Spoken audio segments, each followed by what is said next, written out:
I never wanted it to be pinned down to a particular time. I think the timelessness is important because there's a universality to that. Sometimes when things suggest a particular time, it becomes concerned with that.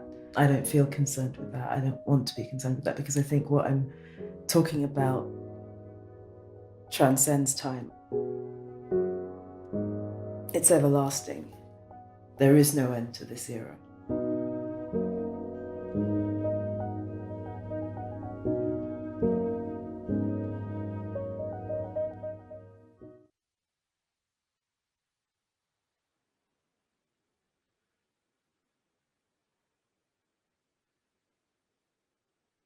Good evening, everyone. Welcome to this very special conversation between Lynette Yiadom-Boakye and Thelma Golden. I know there are people who are joining us from all over the world tonight. So wherever you're watching, we're delighted to have you with us in virtual Tate for this evening. We're here together to celebrate the work of one of the most innovative and exciting artists at work today. Over the last 2 decades, Lynette Yiadom-Boakye has created an incredible, distinctive body of work, fusing fact and fiction to create gloriously enigmatic paintings. We just saw a glimpse of those on the short film that opened our conversation this evening. Our discussion coincides with the major survey of Lynette's work currently on display at Tate Britain. It's closed to the public currently, but we will be able to talk and think about Fly in the League with the Night this evening. The show opened last December and it will run at Tate until 31st of May. For those of you who are in London, you should be able to see the exhibition when it reopens, we hope, to Moderna Museet in Stockholm. We hope as many of you as possible will be able to see it once we are open, able to safely reopen. But we may have some news to share a little later in this conversation about other opportunities to see this wonderful exhibition. Lynette has received numerous accolades for her work throughout her career. These include the Carnegie Prize in 2018, and she was shortlisted for the Turner Prize in 2013. She's also a writer of poetry and prose, and the catalogue accompanying the Tate Britain exhibition features some wonderful new writing by her. I'm really thrilled that we're able to have Lynette with us this evening to share her thoughts and ideas. And joining her is Thelma Golden, fellow museum director and great friend and an inspiration. She is one of the most compelling voices in contemporary culture and a constant champion of art and artists. Thelma began her career as an intern at the Studio Museum in Harlem, where she is now director. She started there in 1987 before moving to the Whitney Museum of American Art.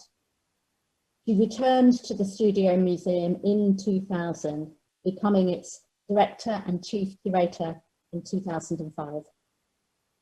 Thelma's many curatorial achievements include the groundbreaking exhibition, Blackmail, Representations of Masculinity in American Art, and exhibitions working with artists such as Isaac Julian, Glenn Ligon, Carrie Mae Weems, and Lorna Simpson. She is, and always, a huge champion of artists. She currently leads the Studio Museum, which is an institution founded in 1968 to champion, empower, and celebrate artists of African descent. It's now a global leader in the exhibition of contemporary art. It's a centre for innovative education and a cultural anchor in the Harlem community. It has an acclaimed residency programme for artists. It also, and importantly for tonight, staged the first solo museum show of Lynette's work back in 2010. As all of us in the cultural sector face up to the unprecedented challenges of our time, the Studio Museum is undergoing its own moment of exciting transformational change with a new building project underway. Thelma was just telling us the foundations have been laid now, with a design team led by David Adjaye and a building to come inspired by the cultural life of Harlem.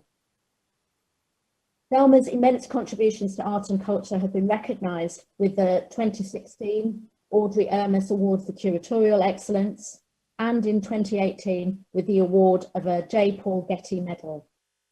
In 2010, she was appointed to the Committee for the Preservation of the White House by President Obama. And in 2015, she joined the Barack Obama Foundation's Board of Directors. I want to thank Thelma for taking time to join us from New York this evening. So for the rest of this evening, Thelma and Lynette will be in conversation.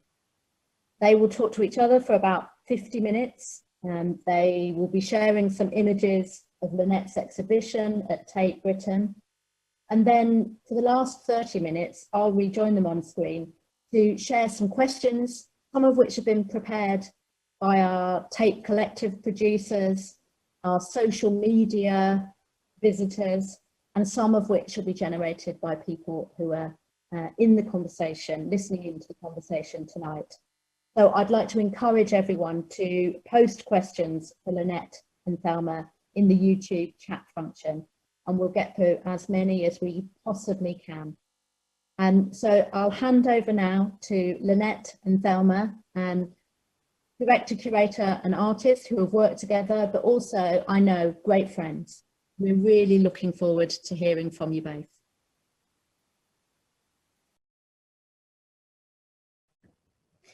Thank you, Maria. Thank you so much for that warm and wonderful introduction, and hello from New York. And hello, Lynette. It is so incredible to be here with you this afternoon in New York, this evening, of course, in London. It's wonderful to see you. Thank you so much. Thank you for coming. You know, I express to you my deep and great regret that I did not get to see this exhibition, Fly in League with the Night, because talking to you about it in the time that led up to it, I knew how significant this moment is and would be for you, right? As it is for so many artists when the opportunity presents itself to see your work surveyed, but more significantly, to engage in the kind of curatorial process, right? As an artist with a collaborator, as a curator, in thinking about the presentation of work. So I'm thrilled to get the opportunity, though I cannot see the exhibition. I'm so grateful for the amazing content that the Tate team have online. I know, like, as we all manage through this moment, our ability to access art in these ways is so significant. So grateful for this virtual space, grateful for these digital tools, and grateful that you and I, right, across all these miles, can speak tonight about your work. So I first want to start, Lynette, by just asking you how you are as a human being and as an artist in this moment. No, I have to say, I'm actually fine. I'm really fine. I think, you know, it's been such a bizarre time for everyone. But I'm very, very thankful that the nature of my practice means that I can sort of, to some degree, carry on. And even in the sense of just being all the kind of time we've all had to ourselves, the solitude, the endless solitude. I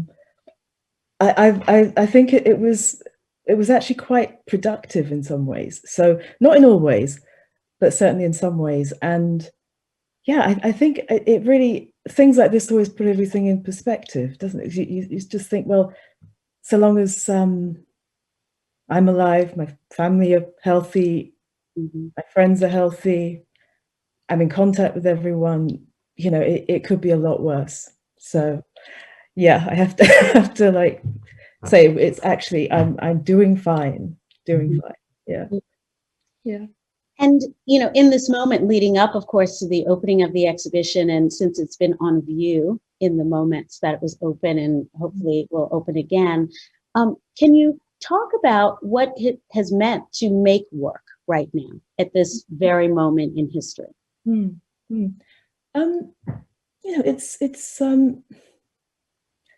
It's been strange. I mean, I think for everyone, there was a definite sense of that sort of slowing down. And as someone who generally works quite fast with things and is generally quite impatient and quite eager to do things today rather than wait till tomorrow, I had to be a little bit cautious of not wearing myself out in a certain way for the sake of wearing oneself out. So I think it's been oddly quite difficult in that sense. I'm used to a faster pace of actually working and thinking. So what I've been trying to do more of is writing, because that's the thing that takes me longer. That's the slow thing. And I suddenly had all this time to do it. So if anything, I've spent more time on that, which was necessary, because I think the painting for me is the thing that makes me feel like I've done some work. I feel like I physically, because it's so physical, I'm so worn out by it in a way that the act of actually having to sit still with a pen and a paper and try and write something has been maybe more suited to this moment in many ways.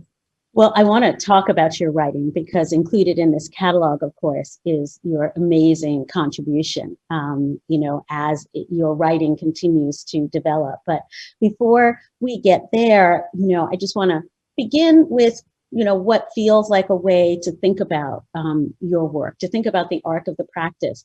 But as you just landed on this moment being about writing, as I prepared for this talk, on the way to find something else, I came across this quote from James Baldwin, right? And I feel like there's never not an opportunity, right, where a Baldwin quote isn't and can't be useful as a way to think in and around the ideas that consume us. And he said, "I am what time, circumstance, history have made of me, certainly, but I am also much more than that.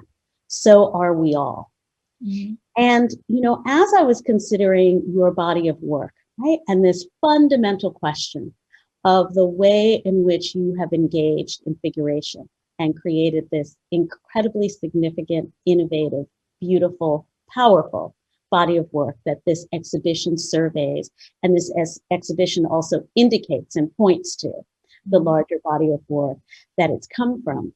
I thought about that quote as it could be about you, but it also could be about your subjects. Mm-hmm. And I found in looking over the vast critical writing about your work, the term enigmatic is used often. But yet in your own conversation about how you came to the figure, it seems that it isn't quite so enigmatic, right? There's a certain clarity. So can we talk first about what led you to the figure? It's strange. I think very early on, my training as an artist, I suppose, was very classical in the sense of learning to draw from life, spending a lot of time in the life room, working from whatever was in front of me, whether that was an object or a figure, but always with this attempt to translate reality onto a piece of paper or a canvas. And in the sense of always trying to think about what was there, the figure for me was always the thing that was most engaging. It was always the thing that I kept coming back to. But over time, I got less interested in specific people or portraiture, or even thinking about it as portraiture. I never think of I haven't thought about my work as portraiture for a long time for this reason, but the more I wanted to think about painting, the figure became something like a vehicle. Mm-hmm. It became a way of thinking about painting and thinking it through. And the freedom it allowed me, as soon as I let go of the idea of trying to depict people I knew or trying to focused on getting a likeness, a specific likeness, that as soon as I lost that, there was all this freedom that a body could be anything, a person could be anything, a figure could mean anything, that there was a kind of infinite possibility.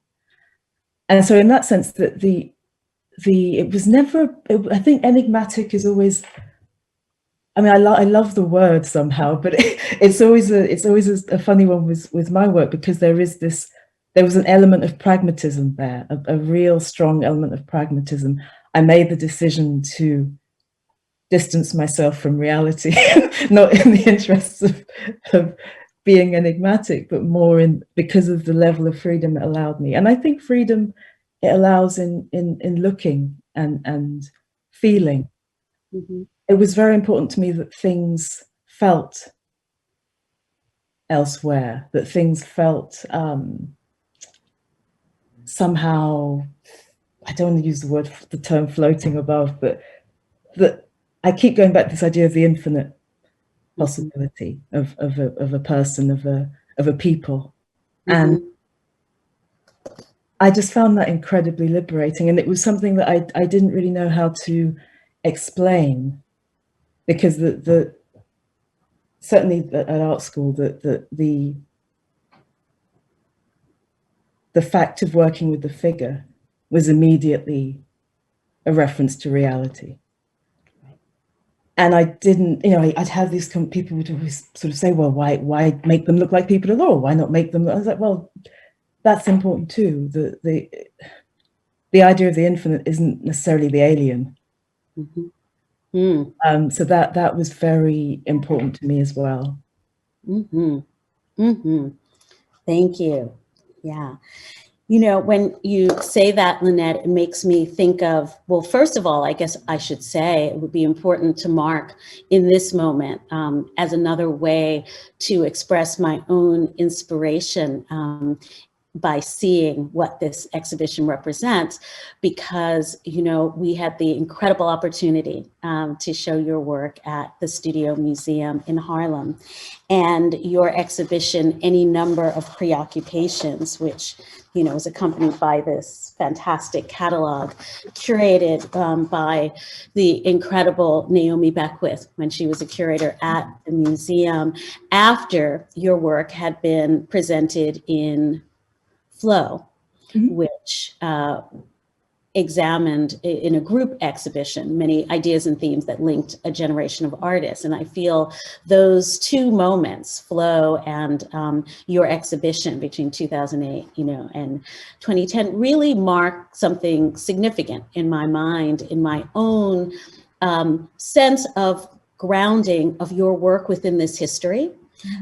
That we have the privilege at the Studio Museum to steward. But it also was made possible through a connection, through someone who I know is very dear to both of us, and whose work is the foundation for so much of what we all do, and that is Boakye and Wazor. And I want to read something from the amazing essay that Boakye wrote in the catalog for the exhibition, which really came out of the fact that he was such a primary interlocutor for us, Studio Museum, with you and your work in that moment as we expand the possibilities, right, of what we were as an institution and who we would be.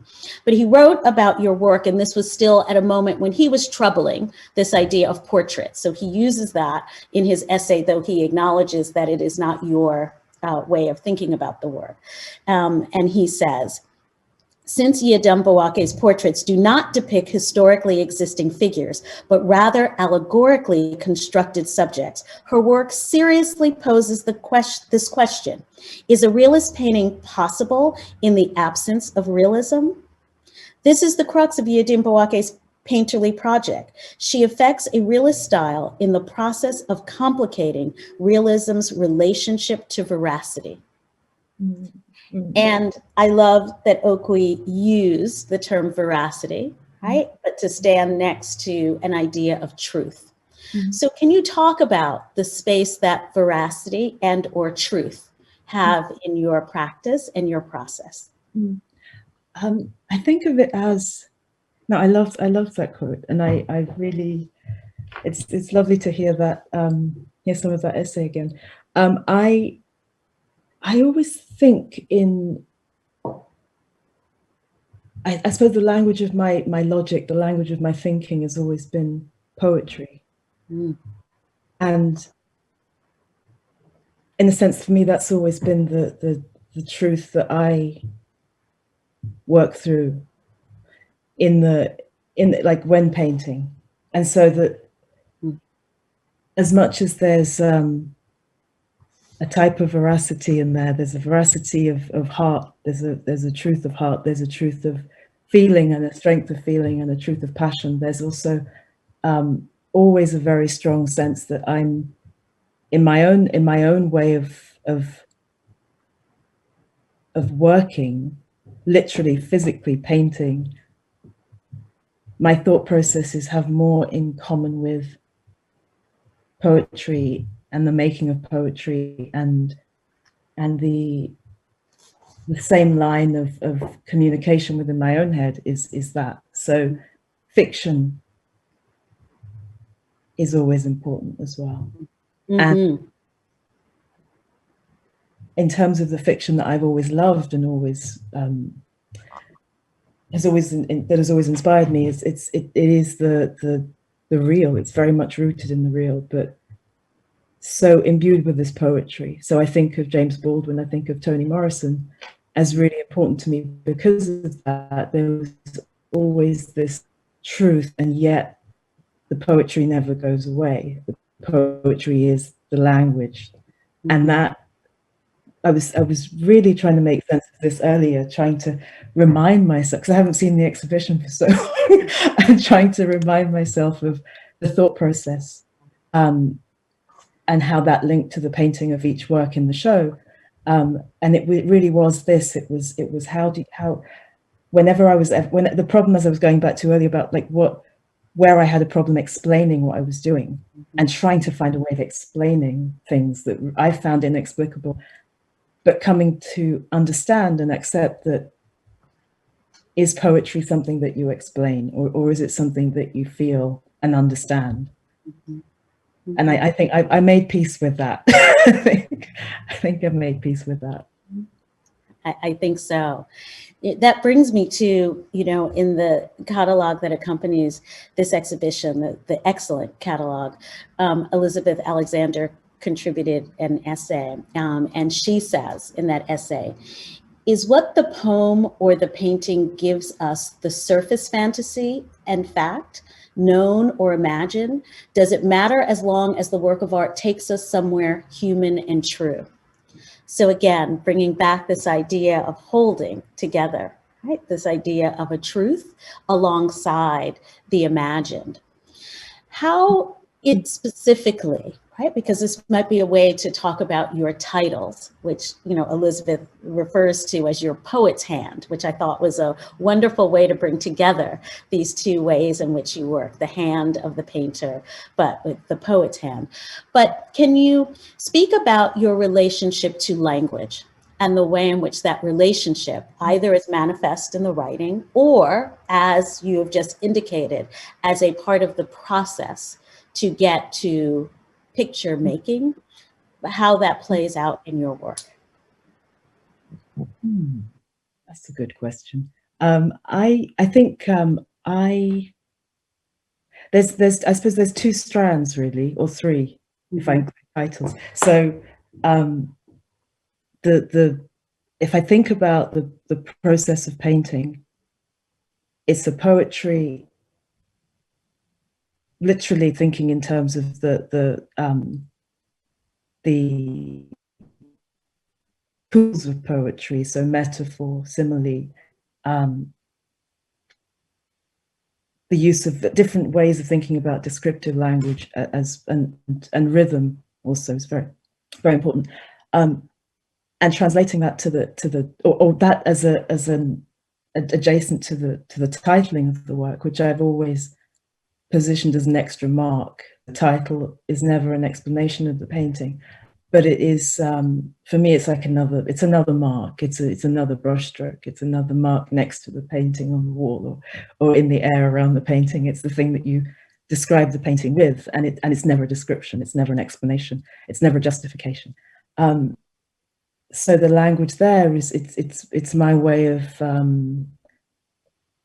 having a written component to the work that isn't that's never a descriptive one. And then the writing, my writing practice aside from that, for the most part, when I'm trying to write fiction, and I always say trying because it always feels like a struggle to get to the end of anything. But I've always felt that was quite separate in terms of just, it's a different way of thinking about fiction and narrative to the painting. So there are things I know I've overused this phrase so much, but the things I write. And so the writing is far more exercising another bone of mine, another sort of bee in my bonnet, I should say, mix my metaphors. But it's I'm always, because I enjoy reading so much and I enjoy fiction so much, and I enjoy different kinds of fiction. And one of the reasons why I find it so labor intensive to write is that I'm always trying to think about the style of it, but also my love of storytelling, my love of a narrative, my love of a kind of not necessarily linear, but I like storytelling. Yeah. And for me, storytelling, I want there to be a type of beginning, a type of middle, and a type of ending. And somehow I can do that with a painting very, very quickly. But with writing, I just seem to go over and over and backwards. Like I've written this thing I've been trying to write recently. I've written it maybe 4 times, and I keep taking it out, realizing that I've lost my way, going back and rewriting it. And so there's a different kind of, I suppose the same way I used to, and still do, paint over things, rework things, completely transform it and turn it into something else, which isn't necessarily very good, but it's something else, and I can take my mind off the thing I was trying to do. The same sort of thing I'm starting to do with writing a lot more. And so this, I think with language, it's just, again, it becomes a kind of an overlaying, in the same way that maybe with painting on linen, certainly it's an overlaying. The painting, the writing of fiction often becomes an overlaying, and just I don't know. I struggle with struggling with it at the moment, but hopefully it'll start to make sense again. All this time I have to do it. So. No, well, we look forward to it. But it seems to me what you've said takes me to different places. So I'll try to make them into one, which is one, that in the writing, storytelling is important, but it feels that the paintings themselves, you allow us into them without context, right? And so we viewers often bring their own stories. I can remember how much I loved being in the gallery, as I always do in any museum, right? Listening to viewers talk, but I particularly loved it at the Studio Museum, right? When we had a space, and when we will again in the future, but to listen to people. And I can remember one day being in the gallery when your exhibition was up, and an older couple were looking at the work, and they were discussing how your painting reminded them of something. And that prompted a conversation between these two people about that person, right? Now, it's clear to me that probably your painting didn't look like this person, but it evoked for them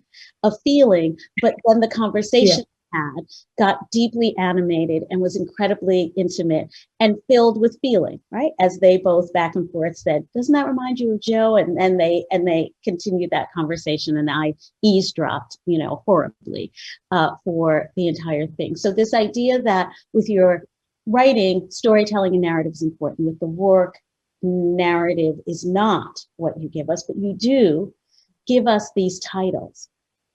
And, you know, when I look across the titles, picking any page from the checklist in this catalog, a bounty left unpaid, no such luxury, a passion like no other, accompanied to the kindness, songs in the head, geranium love sonnet. As you said, the final mark, but the final mark as a way to allow what? What space do these titles create, and how across now these 2 decades of work, do they allow us to understand your work? I didn't really understand what they do until I saw them in the Tate show, because of we'll come to it later, but the way that the way we've been able to put the titles up, because I loved the feeling of reading the painting, reading the words, reading it all as one. And I always hope that it adds something in the way of as I was saying, like the extra mark, but also adding to this idea of something infinite, that I think very much about what's going on in the painting. I think very much about what the subject or the composition is, how it relates to other things. There become these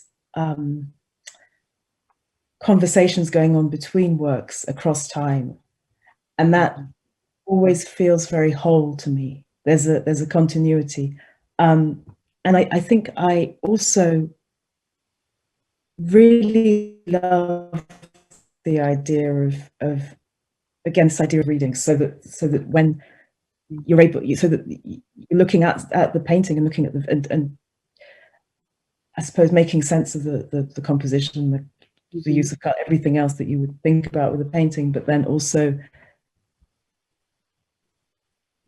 having these words there hopefully take you in a different way. And I never like to be too prescriptive about what that is, because every title has a resonance for me, and has a coding for me that feels makes a lot of sense to me.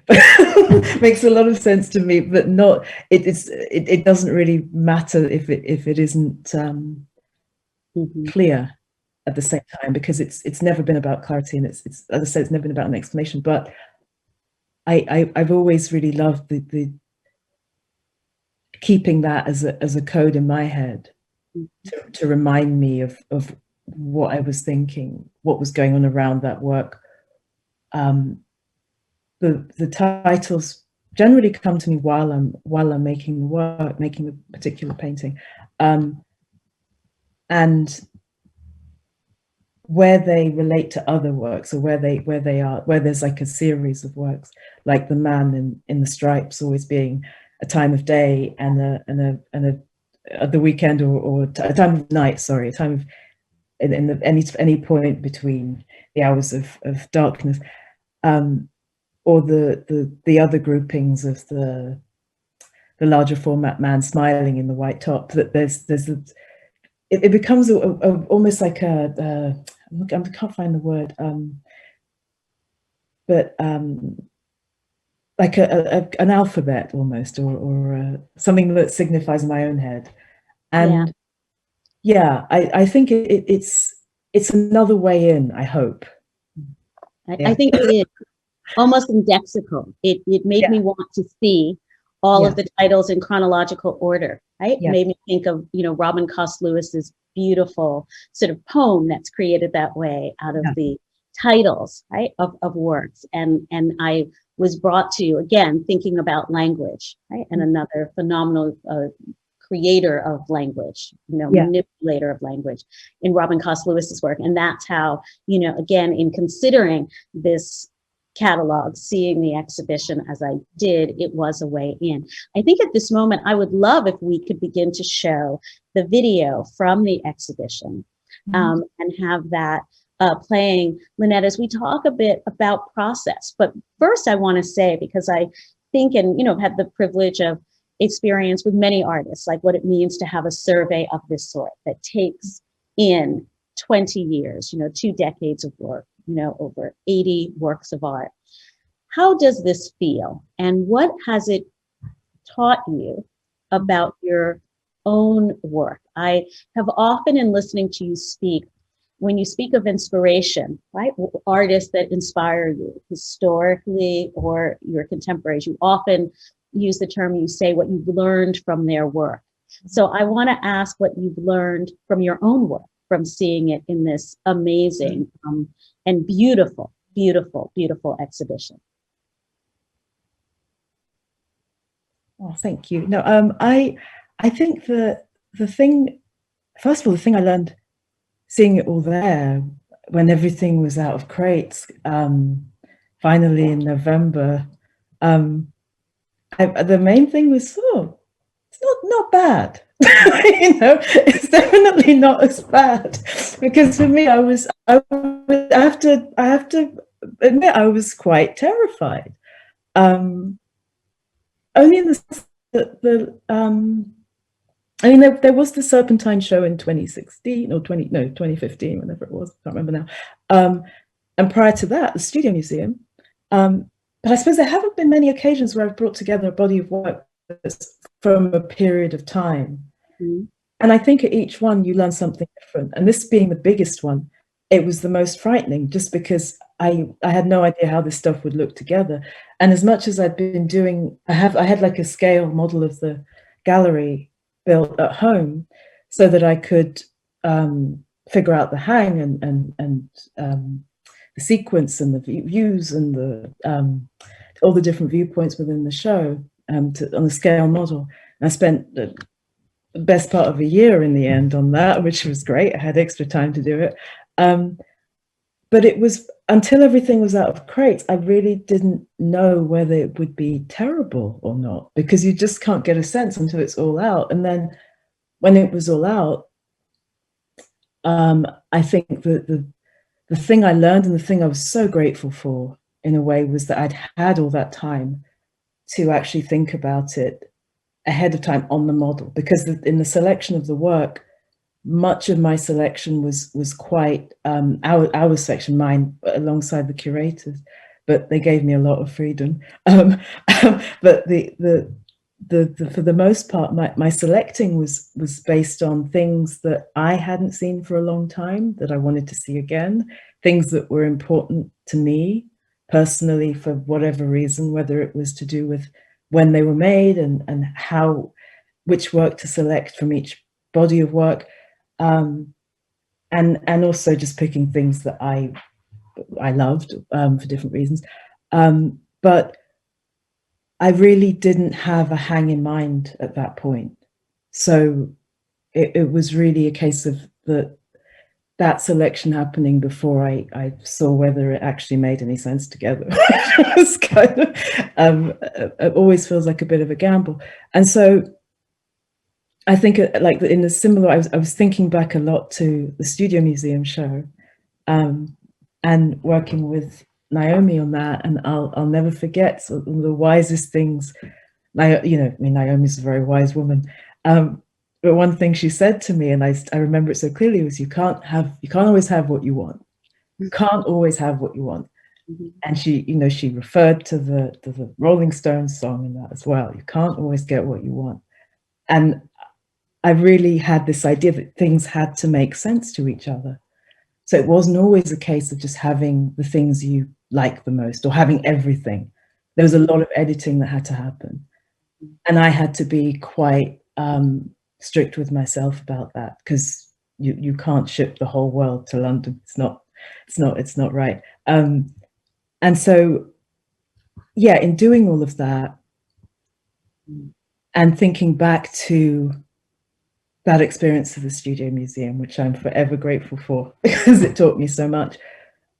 And looking into this, I really learned about this point of editing and of being quite strict with oneself and as far as you can be.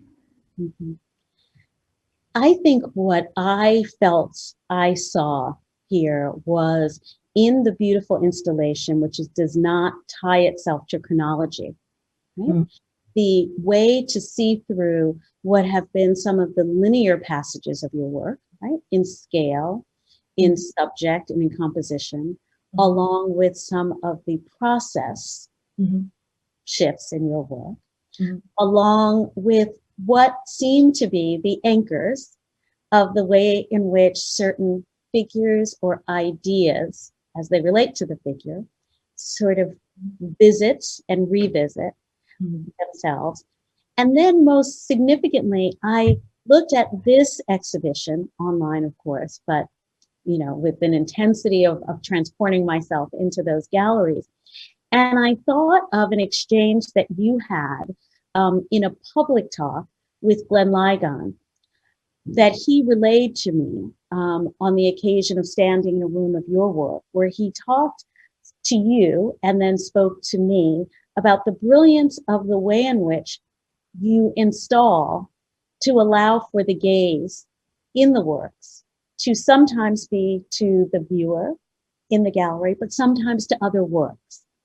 And so I want to talk about this idea of your sort of compositional journey and how this idea of how your subjects, how your figures exist in the canvas and how they exist in space. And if maybe you could speak about that in relation to how this exhibition is installed. Yeah, so as I was working on it with the model at home, which for me is always the best way to see everything, I just, with all the doorways and viewpoints and angles, I was able to think about what I wanted to maybe happen in each room. And also it's a way of problem solving and troubleshooting, because I have particular bugbears, things I really don't like dealing with in terms of space. I always try and think about things spatially now, but it took a long time to come to that. To stop thinking about individual works and what you like and what you think it's going to look, and actually deal with the space as is, that you can't do anything about.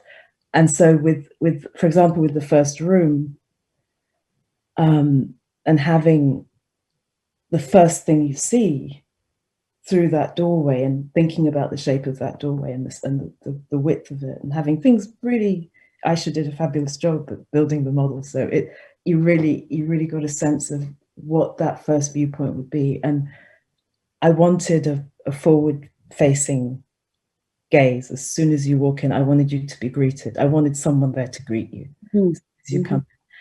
And that narrowed down the possibilities for that first room and the first wall as soon as you walk in. And so I chose the Black Allegiance to the Cunning, which is the painting with the fox, to be the first thing, because and it was something about it had to be the right expression. It had to be he had to be smiling. It had to be someone smiling. It had to be someone beckoning you in a sense, but also it had to be the right smile. Vaguely, faintly mocking, but friendly enough to bring you in. And then from there, I thought the first room really should all be looking at you. Since he's looking at you, I thought everyone should be looking at you in that room. So again, it was a matter of selecting out some of the work that did that from the things that we had. And so that first room was laid out to be everyone looking at you. I thought it was important to start like that. Oh, thank you. You said in what I think is one of the fantastic interviews with you, which is in the Prestel volume, and you are speaking with Naomi Beckwith, and she asked you to talk about this idea of context, and your answer was, the space has become air. It's about putting the figure into air and putting distance between the viewer and that figure. The figure's gaze can then be averted or diverted. The subject exists in an environment with which he or she can interact, looking off into a horizon, and the viewer maybe then follows the subject's gaze. So when you're working on the paintings, you often talked about you begin with a compositional impulse and then work from that. Can you describe, because again, the exhibition shows us how you've charted this incredible path through thinking about this sort of compositional imperative. And in many ways, the paintings enact what seems to be, again, your bigger project of how to situate these figures, these Black figures, I'm going to talk about that in a moment, but these Black figures into space, into air, but also into relationship with us and each other. Yeah.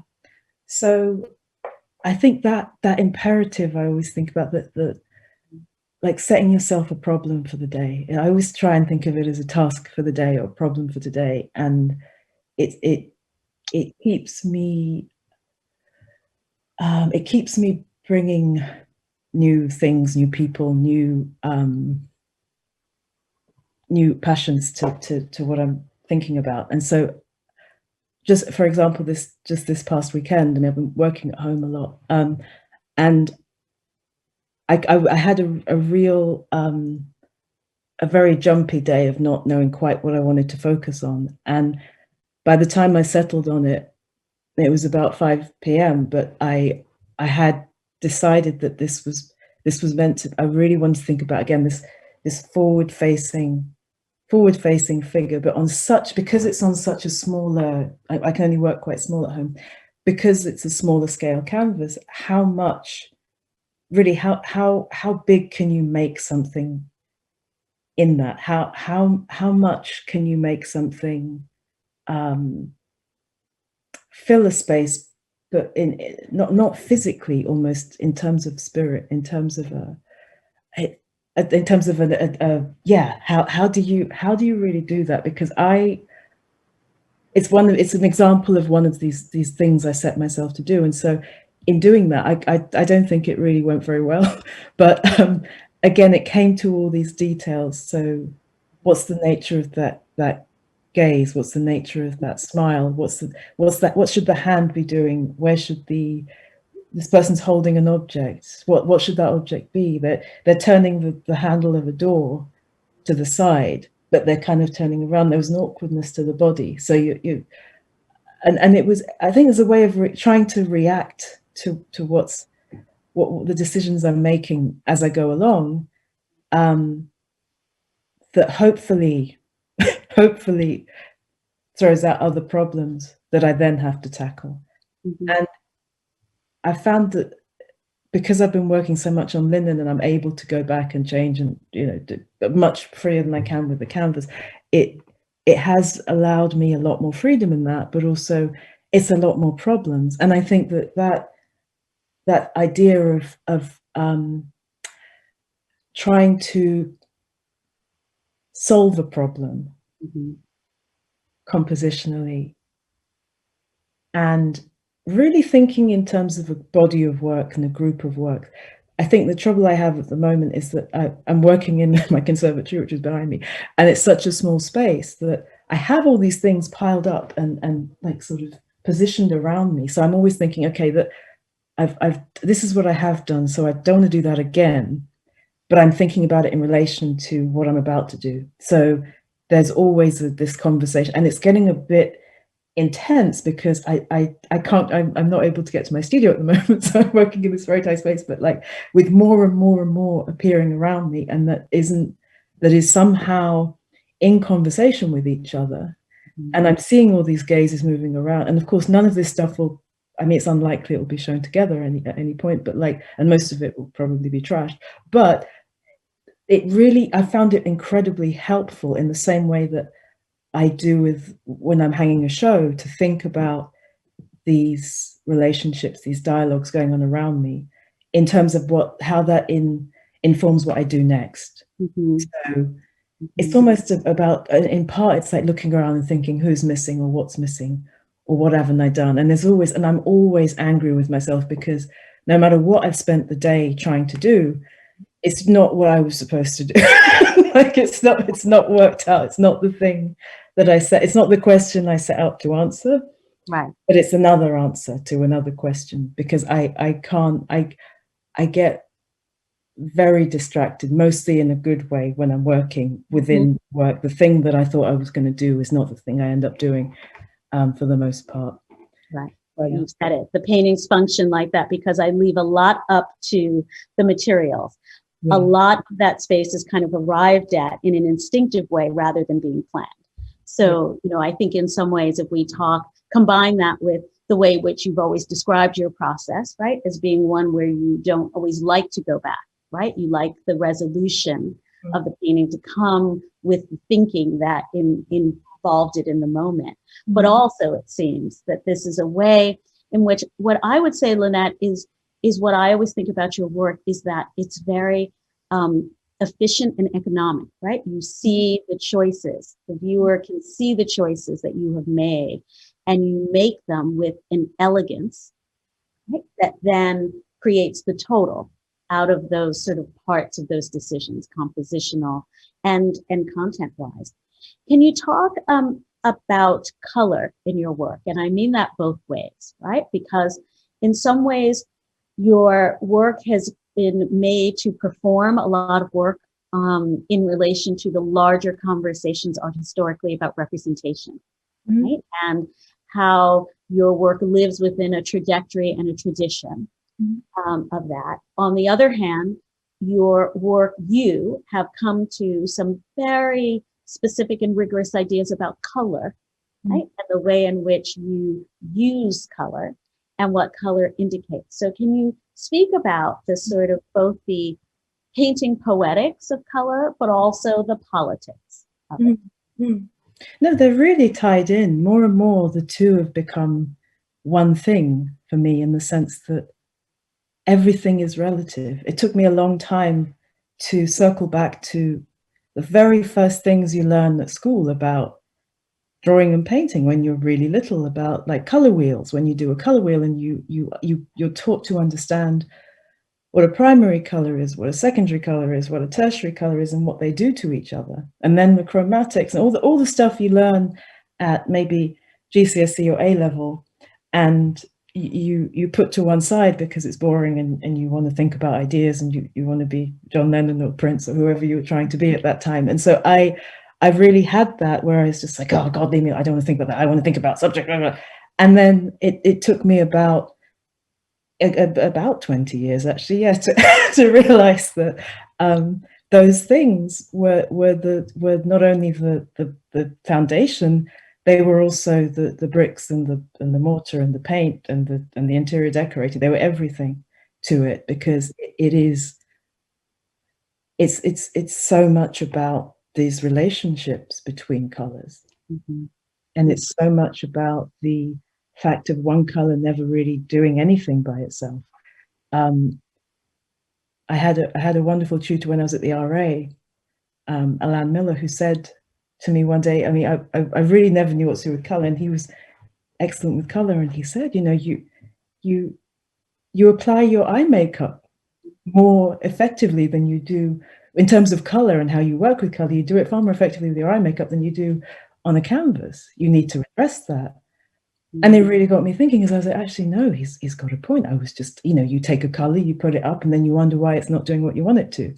That blue isn't doing what it does in whatever painting you've looked at in a museum. It's not doing the same thing here.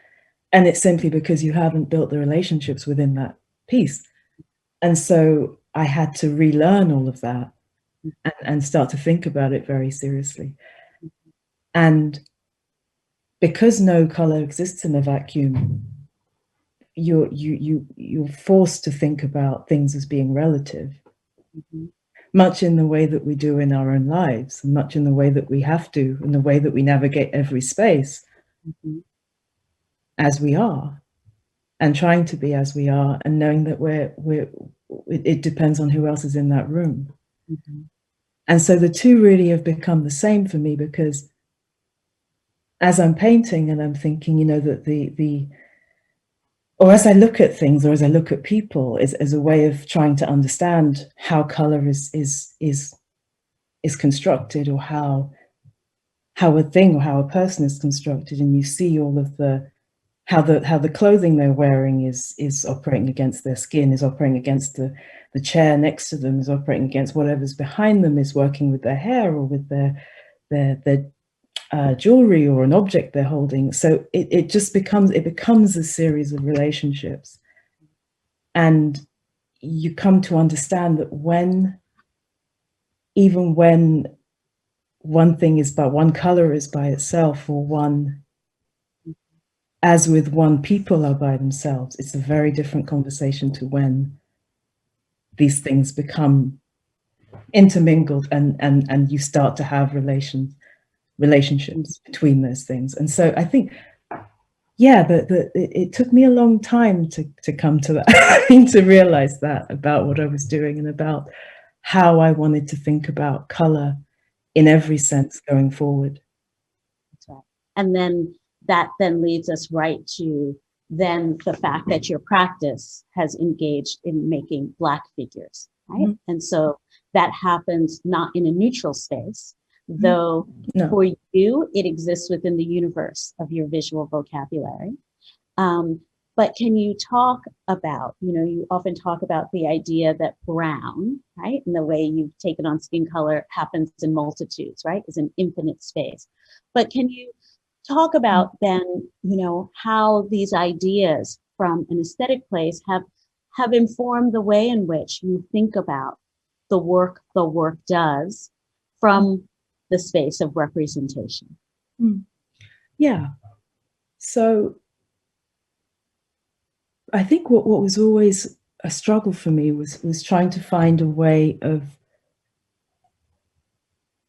talking about it, of having it be very central to the work, which it is, but also feeling free enough to extrapolate and also to really bring it back, that I wanted it to be, I've always wanted it to be front and center of the work, and yet still engage with everything else, and yet still be hand in hand with everything else. And it's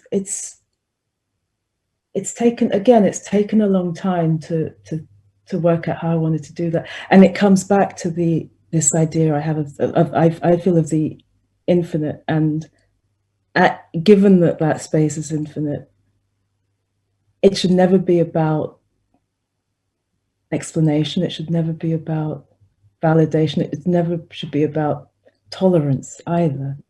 But perhaps it is, yeah. Mm-hmm. It's being able to exist and not have to explain the fact that you're existing. Mm-hmm. Mm-hmm. And so more and more within the work, I wanted it to be front and center, and never feel like I have to A, explain it, B, justify it, or C, see it in relation to anyone else. As much as I felt it's so much a part of the world, I also didn't want to always be justified by someone else's proximity to someone else. So the things that I've learned from the things I've always loved, the paintings I've always loved, the art I've always loved, whether it's performance or painting or film. And going back to what you said earlier about a practice like growing out of a life, like the whole thing coming out of an experience and a life experience. And so when I really thought about it, yes, I've always been aware of who I am and all the things that make up who I am and what I am. And obviously my work is coming out of that experience, therefore it's going to be a reflection of that. And partly that's the case for most people, so that's fine. But also that it means that it's a multitude of things. It means that it's many, many, many things. Because I think that's what we are, is many, many, many things. My fear always with the kinds of conversations that I think people were trying to have with me about race and representation was that their view of it was so limited and so closed in the first place that it made it very difficult for me to relate to, and it made it very difficult for me to think about my work in those terms, because I've never felt limited in that way, as much as it has been that may have been, it's not like I mean, many other people thought that there were these limitations in place, but there was always, for me, a sense of the unlimited and the possibility being open. So I always wanted that to be clear in the work. And I think that was the thing that I found very difficult a lot of the time about art school, about many situations, was just like it was very hard to convince people of that, or very hard to find a language to express that. Well, it seems that what you were resisting was the reductive nature of some of those conversations. And what I think we see in your work writ large, but in this exhibition specifically, is the expansive nature of your relationship to these ideas of humanity, which ground themselves very much in the sort of individual works, but really see another part of your project. I'm going to ask one more question before, and though I have, like pages and pages. I mean, it's only 2:30 here in New York. I could do this for another 5 hours or so, turn it into a marathon. But I'm going to ask you one more question before we go to the questions from the audience that have come in through all the various channels. And there's so much that's been written and talked about and said, importantly, about your relationship of your painting to painting. But I wanted to speak to you specifically about, if you could talk about your relationship to photography. I know you've spoken a lot about the way in which family photo albums have defined not just a sense of self and your own way to acknowledge the specific aspects of your own biography, but have, again, given you a way into thinking about humanity writ large. But I also want to maybe just talk about the way in which photographic practice is a way for us to think about another way into thinking about the picture planes that your work involves, and just what your interest, engagement, or inspiration from photography might be. Yeah. So I think with more and more with composition, I find myself trying to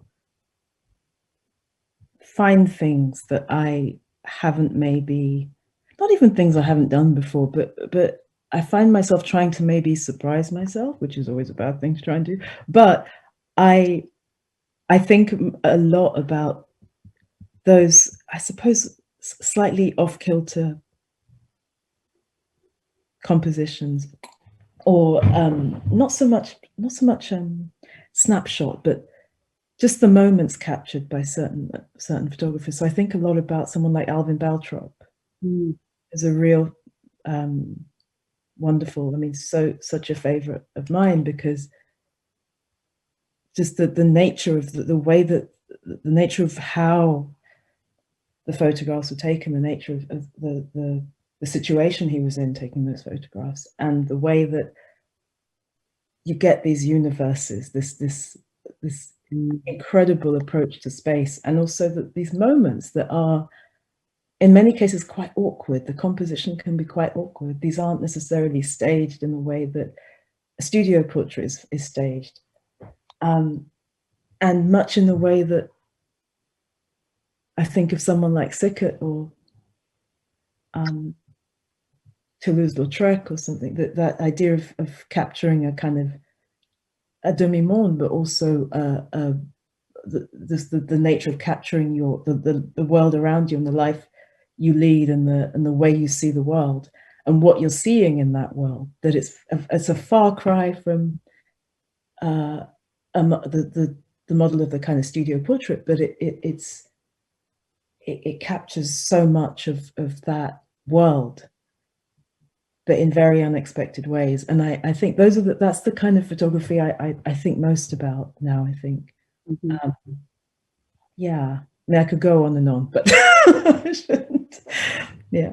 No, but that's wonderful, because I think that, again, for me, the opportunity of seeing all of these works together after having had the occasion to see some of them in different contexts, at different moments, in different relationship with each other, it brought me back to thinking about the role photography could play, as a place of inspiration, right? The sort of, it seemed a way to think about where present inspiration would be against your historic sensibility of where painting might live, right? So rather than the conversation being about, you know, what is the purpose of painting in this moment, it is to widen the conceptual field and understand your practice within this larger conversation of image making and images that live in the world in different ways, and that you create a centrality that's both profound and powerful through these works. Yeah, thank you. No, because I was also thinking of, as we were saying, a filmmaker I used to watch a lot of, Claude Chabrol, and again, these very awkward, I mean, going back to the idea of narrative as well and fiction, but these very awkward stories that sort of go in very odd directions and never end up quite where they're meant to. And I suppose it's a similar thing with between that and Alvin Baltrop, and a certain mode of fiction or narrative use. That then comes up in your writing. And again, I have to say the contribution in this catalog was cinematic in the most profound ways. Maria is back with us, and so I know she has questions. I, will just say preemptively even already, Lynette, thank you for what you are so willing to share and to take this moment with me, but now look forward to the many questions that people who, like me, have either experienced this exhibition and all this content digitally, or those who've had a chance to see it, and those who will have a chance to see it as it travels. So welcome back, Maria, and thank you for this opportunity. Thank you. Huge thanks to both of you. That has been wonderful to listen to. Such a textured and intimate insight into your work, Lynette. And I think you've made the exhibition live for us, even whilst we're all engaging from home. And you talked about storytelling, Lynette. I think you have given us some of the stories behind the work that we all hunger for. And at this point, just before we turn to audience questions, I'd just like to acknowledge and thank our wonderful British Sign Language interpreters, Rebecca Spencer and Debbie Lawrence, who have been on the screen with us throughout and will continue to sign through our Q&A from our wider audience. And thank you very much for all that you've done. And I wanted to terrify you slightly, Lynette and Thelma. On YouTube, there have been well over 500 people watching, many more on our events stream. And there are people from as far as France, Oman, South Africa, Greece, Dubai, Italy, and Harlem, Brooklyn, and the Bronx. I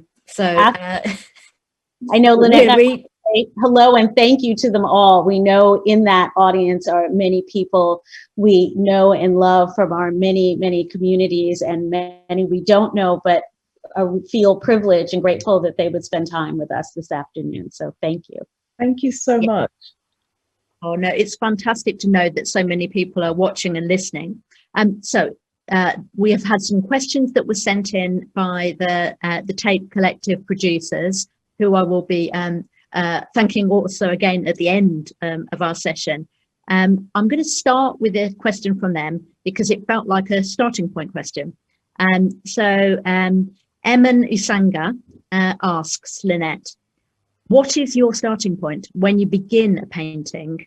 And conversely, how do you know when to stop? Okay. So I'll go, actually, because I talked a bit about how I begin earlier on, I won't spend too much time on that, only to say that I begin with a problem and some underpainting and something to work against in terms of the underpainting, or the something tonal to work with, something washed out to work with, maybe a strong color to work with. So I won't say too much more about the beginning. In terms of knowing when to finish, as I'm always saying to painting, or trying to say to painting students when I'm teaching, that's far more difficult to quantify and far more difficult to make into a kind of formula. I think there's something, it sounds terrible to say it, but you just know. And sometimes if you don't know, just stop and come back the next day. But also sometimes you just need to lose something in order to come back and find it again. So oftentimes I'll know something is finished because it does everything I want it to, in that, like, visually it makes sense. That doesn't mean that it's worked. It doesn't mean that it's right. It doesn't mean that it's good. But it does mean it's finished. And maybe it's time to walk away. The other thing I would say about that is the other end of that, when you push something too far and you think you've lost it. I mean, I hear this a lot from painting students as well. It's like that they get really upset that they've taken something too far and lost it. And I said, well, that's actually kind of a good thing usually, because it needed to be lost. It needed to go beyond, because I think you always learn something from that. I always do. Even now, I learn far more from the things that go wrong than I do from the things that I think have sort of gone right. So I hope that answers the question, at least partly. It's great. I just want to push you on one aspect of it. And that moment where you think, I have to step away now. And does that message come from your gut or from your head? I think it's the head. It's maybe the head and the heart, because usually when you start to feel angry, it either means that you haven't taken enough breaks, or it means that you're frustrated with something that you're trying to hang on to that's not working. And I think it's recognizing why you're angry with something, and knowing either you need to walk away and go home angry for the evening and come back to it the next day, or that you there's something deeper going on, that you, because I say that because I do that as well, or I have been known to do that as well, where there's something that there's some aspect of the painting that you think is working, and it is probably the only thing that is working. But as I was saying earlier, nothing really exists in a vacuum. So because everything's got to be relative, you either resolve it in relation to everything else that's going on, or you go somewhere else. Yeah. Thank you. And our next question came from our social media feed ahead of the conversation, but it feels to me like a really pertinent question for the times that we're in. So the person asks, how do you move past feelings of loneliness when you're working? Wow, that's a really beautiful question. It's funny, I don't know if it's because I'm quite good at being alone for a long period, but I never feel lonely. I never feel lonely when I'm working. I often feel tired, which is frustrating. I often feel like I need to talk to someone, which is when you just need to stop and maybe phone a friend, phone your mum, phone someone, and just get out of your own headspace for 40 minutes. But I never feel, I can't say I feel lonely. I think loneliness while working. I don't know. I think I think you almost need to, the remedy for that, I think, is somehow to become more comfortable in your own company. I think that loneliness while working is perhaps a sign of maybe being a bit distracted, because I think you don't feel lonely when you're fully engaged. It's only when you're a bit distracted and feeling perhaps like you need to be around people more generally in that moment, that maybe this isn't the time to work. I don't think you can work every day. I don't think you always are in the right space for working. And I think sometimes you just need to accept that you're tired, or you need to be around people, or you need to, like I said, watch Netflix or phone a friend. You just, it's not, I think people beat themselves up a bit about maybe not having an off day, or not really feeling up to the task that day. I think that's, I kind of think that's normal. I mean, most people do that in most professions. It's just that with art, there's always a feeling that you should be working all the time because you're fortunate enough to be able to do it. And it seems to me it's a kind of a often held fantasy that the artist's vocation is that they are in the studio every minute and hour that's available to them.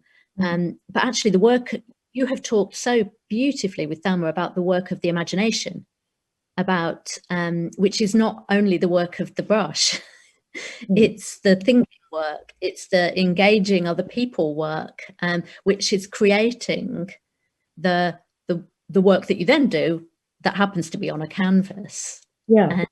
And without the space for your brain to muse on things, or for you to be intrigued by something someone else has said, the work's not going to appear.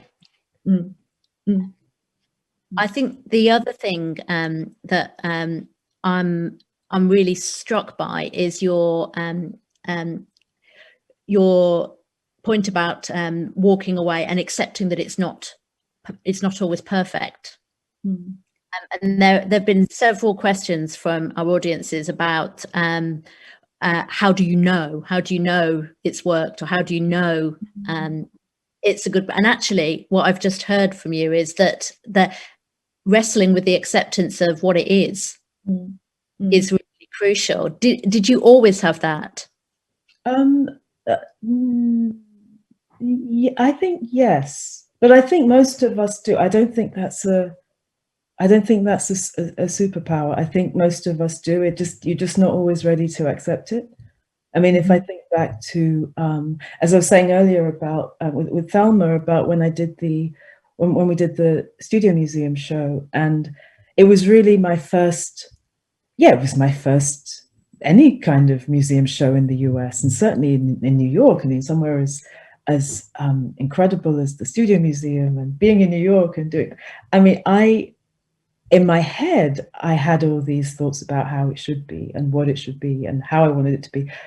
But when you're actually in it and you realize, okay, I need to think more broadly than this, and I need to think about the bigger picture. I mean, this is something Thelma's always taught me about, is thinking about the bigger picture and thinking more broadly. It's not about that one thing. And so in the same way, with a painting that is you think of as a failure, I think to all the people who were asking about how do I know, or how does one know, if you think about any one thing in isolation, it may not make any sense.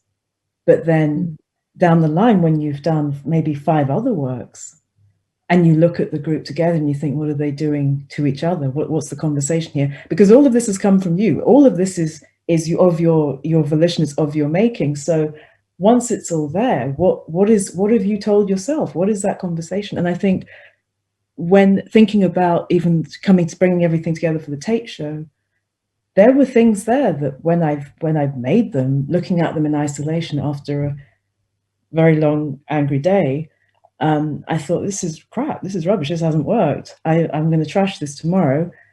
Come back the next day, think about it in relation to everything else, and think, actually, God, this is all right. This makes sense when I think about it in relation to this, and this. And so I think it's about as much in so much as I can say about how do I know? I think we all know. We're just not ready to accept it yet, necessarily. I think when something, looking at the wider body of what you've done, and maybe you need to do more in order to make those comparisons, but looking at the broader body of something, I think in relation to what you really, really want, but we need to sort of measure against the time we've spent and our own arrogance about not wanting to let go of something because we spent so long on it. You know? So, yeah. So I'm going to move you to another, actually quite emotional question. We've had some wonderful, wonderful questions in. This is from Francesca Hayes. And she says, I've been watching all the Tate Talks surrounding Lynette's work and have seen how much people are touched and affected by the work, especially, you know, bearing in mind people haven't always been able to see it in person. So she says, how does it feel to you as an artist to have achieved that on such a large scale, to have reached so many people in such an emotional way? Wow, God, I didn't know that. So I need to go and think about it. Wow. Yeah, I don't know what to say. I don't want to cry. But no, that's really, that's very affecting. I suppose that's yeah. I'm a bit speechless. I don't really know what to say to that. I haven't really. I hadn't thought about it. I didn't know that. Obviously, it's very wonderful to hear. But well, I figured you would find it difficult to have an answer, but it was just such a profound thing for Francesca to have said and shared. I thought it was really important that we heard that as part of the conversation, because I have noticed that also. And maybe it speaks of the things that we're missing in our isolated lives, that actually we're looking for connection through art and to artists and to other people through the art. So thank you, Francesca, for sending that question in. I'm going to move you on to one that is less likely to make you cry. You talked about photography with Thelma, and there were lots of questions about the influence of photography or other painters, and you've touched on that. But there's a really lovely question from Sarah Gavin that asked about your attention to movement. She said, do you watch dance? Do you watch other kinds of performance in terms of understanding the rhythm and energy between figures? I have watched a lot of dance in my time, but I never really, I didn't really think about it directly in relation to the work or the compositions until relatively recently. But I do look a lot at movement of mark when I'm working, when I'm trying to create a sense of movement. It's a very different set of tools and a very different mindset. And so I probably spend more, in order to think about movement, I probably spend more time thinking about rhythm, which means listening to music. And for me, that music could be, it's most often jazz. It's also hip hop, because that's kind of what I grew up on. My brothers were big hip hop fans and we weren't allowed to listen to anything else, old school hip hop. So there's a lot of that. Thinking about movement in relation to rhythm and beat and sound and musical structure, or as I'm listening to something. And so, yeah, that I think is probably closer to the way that the movement of sound more than the movement of the body influences how you make marks that translate movement, if that makes sense. Yeah. Makes sense. And it leads on to another question by Abby Wright, and you've half answered this, but we can bear the rest of the question. She's South London as well, interested in music. So she asks about the songs on your playlist. Oh yeah. Songs you listen to while you're painting, or songs that reflect the mood of some of your pieces, or maybe they're your brothers, some of them are your brothers' soundtracks. But where's your musical inspiration from? Oh God, so it's all kinds of things. So a lot of the jazz, so the Miles Davis, the Bill Evans, it would be things that I would listen to regularly when I'm working. And then there are other things on that list that just have a really strong historic importance for me. So I was saying about hip hop and growing up with my older brothers, and then also thinking about what was the other thing? I'm trying to remember the playlist now. Yeah, the high life music that my dad used to listen to in the car. Always makes me think of my dad. But they're just things that have in some way influenced me. And so with the high life, it was a way of connecting to my heritage, my family heritage, Ghana. With the hip hop, it was everything from my kind of political awakening in the late 80s, early 90s, early to mid 90s. And I was very young, but just hearing hip hop all the time and gaining this incredible, I don't know, it was like an incredible awakening for me into a whole culture like that. I just was very distant from London, but at the same time so relevant to all the things we were trying to think about and trying to work through in terms of politics and what it was to be a young Black person in London. So that we felt this real affinity with it, and it's one of, you know, the hearing like the hip hop on the playlist. There's a really huge influence of mine, KRS-One, but the lyrics and how those lyrics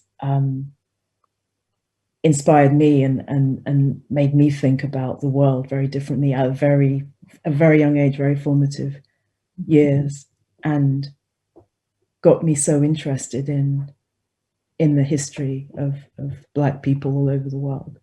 So yeah. Those are some of the. There's a few. There's loads of other things on there as well, but that's a few. I think we've got time for one final question, and there's a good ending question here from Joshua Flint, who's in Portland, Oregon, and he says, "If you ever feel adrift or distanced from the work, is there an artist or an author or something else you find yourself returning to ground you?" Oh, that's a good question. I'd like to find that right now, if I can. No, hang on. What's a good example? I know there are things. I just need to remember what they are. So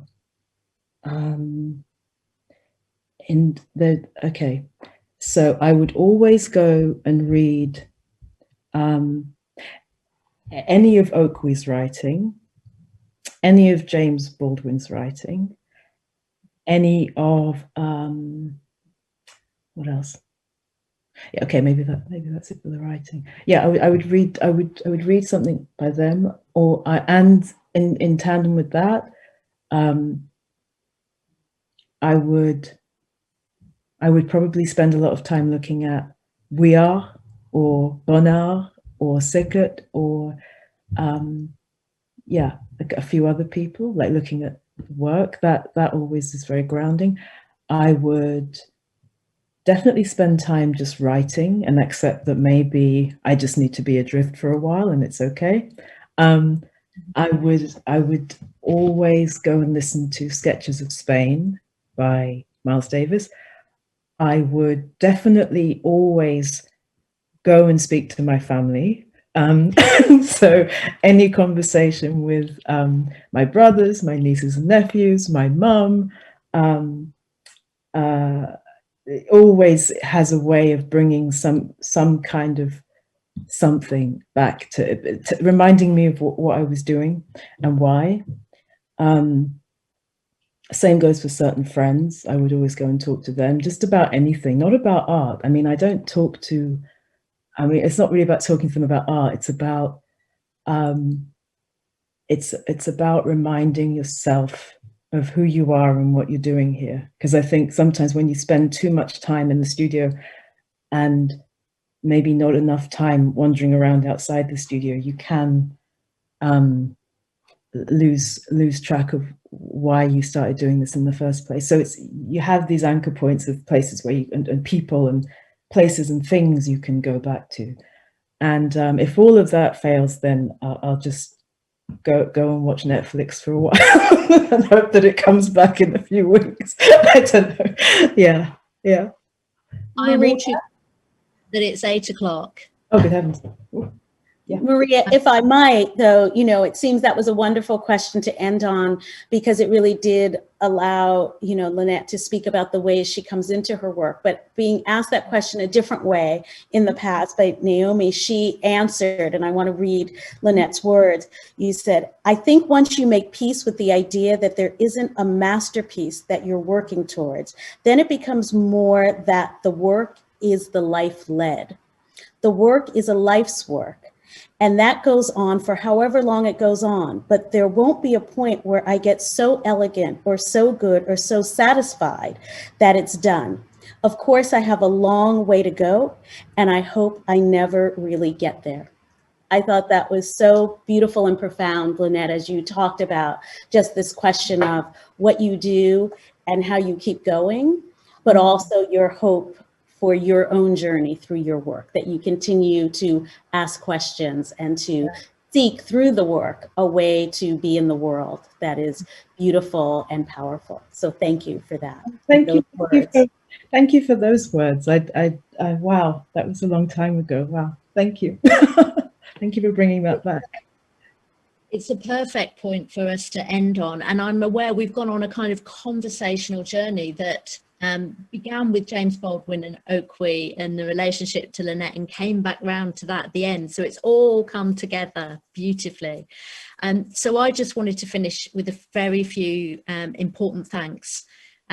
Firstly, I'd like to thank the Denise Coates Foundation for their generous support of Lynette's exhibition and its accompanying programme, like the conversation this evening. I also want to thank our wonderful Tate Collective producers for their contribution in shaping this programme, and for the questions they've given and the thought and work that they've done towards pulling this together, and the Tate Collective Funders Circle for their support. Lastly, and on behalf of the many hundreds of people who've been watching, I just want to thank you two. It's been completely inspiring and really very emotional to listen to you in conversation with each other. Thank you for all your insights and your exploration of the work and the ideas and the ways of working. It's just been such a creative boost, I think, for all of us sitting at home, too distant from art and each other at the moment. So thank you. I think we are all longing to see art in person again, but we're also all longing to see all of those that come along with us when we go to see exhibitions like yours, Lynette, in a museum. So, shall we end on a moment of virtual applause from the many hundreds across the world to both of you. Thank you very much indeed. Thank you both. Thank you. Thank you. It was wonderful. It's been and thank you everyone that joined us, and good night. Lynette needs to go to Netflix. Those of us on UK now.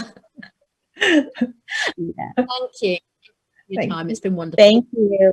Thank you. Evening. Thank you.